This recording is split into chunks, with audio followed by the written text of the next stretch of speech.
Welcome to our channel. SSC జీడీఏలో భారీగా notification అయితే రాబోతుంది. ఈ యొక్క నోటిఫికేషన్కి మీకు ఎగ్జామినేషన్ వచ్చేసి అన్ని లాంగ్వేజ్లో అయితే ఉంటుంది. ఫర్ సపోజ్ ఇక్కడ చూడండి, ఇంగ్లీష్, హిందీ అండ్ ఇంకా 13 రీజనల్ లాంగ్వేజెస్ అయితే ఉంటుంది. ఈ యొక్క నోటిఫికేషన్కి అప్లై చేసుకోవడానికి కేవలం 10th క్లాస్ పూర్తి చేసింటే సరిపోతుంది. మీ దగ్గర మీ ఒరిజినల్ సర్టిఫికేట్ ఉంటే సరిపోతుంది. మీరు ఎగ్జామినేషన్ తెలుగులోనే రాయొచ్చు. ఇక్కడ 2 లింక్స్ అయితే ఉంటాయి. ఈ 2 లింక్స్లో మీరు ఏదో ఒక లింక్లోకి వెళ్ళి మీరు రిజిస్టర్ అయితే అవ్వాల్సి ఉంటుంది. ఎస్ఎస్సి జీడీకి స్టార్టింగ్ శాలరీ 21,000 అయితే ఉంటుంది. మ్యాక్సిమంగా మీకు 70,000 వరకు అయితే ఇంక్రిమెంట్ ఉంటుంది హెచ్ఆర్ఏ కలుపుకొని. ఈ యొక్క నోటిఫికేషన్లో టోటల్గా 46,000 పోస్టులు అయితే ఖాళీగా ఉన్నాయని అధికారికంగా గవర్నమెంట్ అయితే అఫీషియల్గా తెలియజేసింది. కాబట్టి ఈ యొక్క నోటిఫికేషన్ నవంబర్ 11 వచ్చే అవకాశం ఉంది. ఒకవేళ నవంబర్ 11 రాకపోతే నవంబర్ లాస్ట్ లోపు అయితే ఒక నోటిఫికేషన్ అయితే వస్తుంది. మీకు అప్లై చేసుకోవడానికి మినిమం ఏజ్ వచ్చేసి 18 నుంచి 23 సంవత్సరాలు ఉండాలి. అలాగే ఏజ్ రిలాక్సేషన్ చూస్తే ఎస్సీ ఎస్టీ వాళ్ళకి 5 years ఉంటుంది, ఓబీసీ వాళ్ళకి 3 years, ఎక్స్ సర్వీస్ మెన్ కూడా 3 years. ఈ యొక్క నోటిఫికేషన్ పీడిఎఫ్ వచ్చేసి ఇది ప్రీవియస్ నోటిఫికేషన్ పీడిఎఫ్. ఇప్పుడు మీకు ఇంకా ఇది అఫీషియల్ నోటిఫికేషన్ కాబట్టి నేను ఆ పీడిఎఫ్తో చేస్తున్నాను. మీకు నోటిఫికేషన్ వచ్చేసి నవంబర్ 11 లేదా నవంబర్ చివరిలో వచ్చే అవకాశం ఉంది. మీ దగ్గర 10th క్లాస్ ఒరిజినల్ సర్టిఫికేట్ అయితే ఉండాలి. ఈ ఎస్ఎస్సి జీడీకి సంబంధించి ఎగ్జామినేషన్ ఫీజు వచ్చేసి 100 రూపీస్ ఉంటుంది.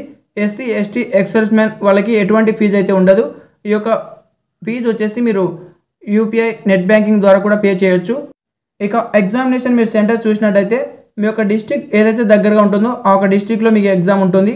ఈ యొక్క సౌత్ రీజియన్ చూసినట్టయితే ఆంధ్రప్రదేశ్, పుదుచ్చేరి, తమిళనాడు, తెలంగాణకు సంబంధించి చీరాల, గుంటూరు, కాకినాడ, కర్నూలు, నెల్లూరు, రాజమండ్రి, విజయవాడ, విశాఖపట్నం, హైదరాబాద్ వంటి డిస్ట్రిక్ట్లో అయితే మీకు ఎగ్జామినేషన్ కండక్ట్ చేస్తాడు.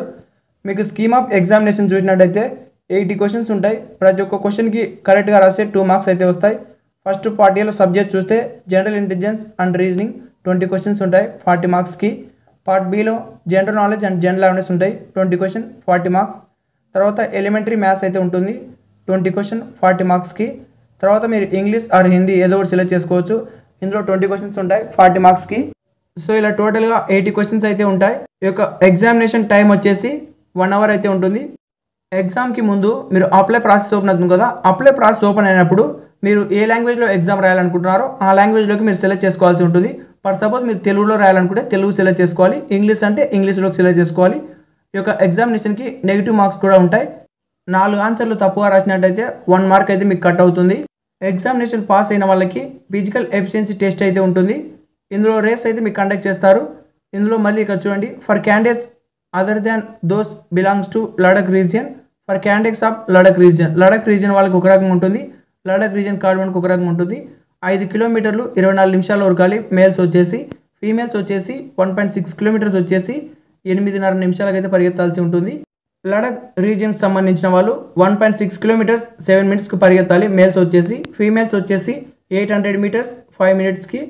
ఇక హైట్ చూసినట్టయితే మేల్స్ వచ్చేసి 170 meters అయితే ఉండాలి, ఫీమేల్స్ 157. మీకు రిలాక్సేషన్ ఉండాలంటే వీళ్ళకి మళ్ళీ షెడ్యూల్ అంటే ఎస్టీ వాళ్ళకి 160 ఉన్నా సరిపోతుంది మేల్స్. ఫీమేల్స్ వచ్చేసి 150 ఉన్నా సరిపోతుంది ఓన్లీ ఎస్టీ వాళ్ళకి. మళ్ళీ ఎస్టీ క్యాస్ట్కి సంబంధించి ఒకవేళ మీరు నార్త్ ఈస్టర్న్ స్టేట్స్ అయితే మేల్ వచ్చేసి 150 centimeters ఉన్నా సరిపోతుంది, ఫీమేల్స్ వచ్చేసి 147 ఉన్నా సరిపోతుంది. మీరు మామూలుగా నిలబడినప్పుడు మీ చెస్ట్ వచ్చేసి 80 centimeters ఉండాలి, ఎక్స్పాండ్ చేసినప్పుడు 5 centimeters ఇంక్రీజ్ అవ్వాలి, టోటల్గా 85 అయితే ఉండాలి. ఇక ఎస్టీ క్యాండిడేట్స్కి వచ్చేసి మామూలుగా ఉన్నప్పుడు 76 ఉండాలి, ఎక్స్పాండ్ చేసినప్పుడు 5 అంటే 81 ఉన్నా సరిపోతుంది. మీ యొక్క వెయిట్ వచ్చేసి మీ హైట్కి ఎంత ఉండాలో అంత వెయిట్ ఉండాలి. ఇందులో కట్ ఆఫ్ కేటగిరీ యూఆర్కి 30%, ఓబీసీ ఈడబ్ల్యూఎస్కి 25%, ఎస్సీ ఎస్టీ వాళ్ళకి 20% అయితే ఉంటుంది కట్ ఆఫ్ కేటగిరీ. ఈ ఎస్ఎస్సి జీడీలో BSF, CISF, CRPF, SSB, ITBP, Assam rifles, SSF వంటి పోస్టులు అయితే భర్తీ చేస్తారు. ఇందులో టోటల్ పోస్టులు వచ్చేసి 46,000 పోస్టులు అయితే రాబోతున్నాయి. ఎంతమంది ఈ నోటిఫికేషన్ వెయిట్ చేస్తున్నారో కామెంట్ చేయండి. Thank you for watching.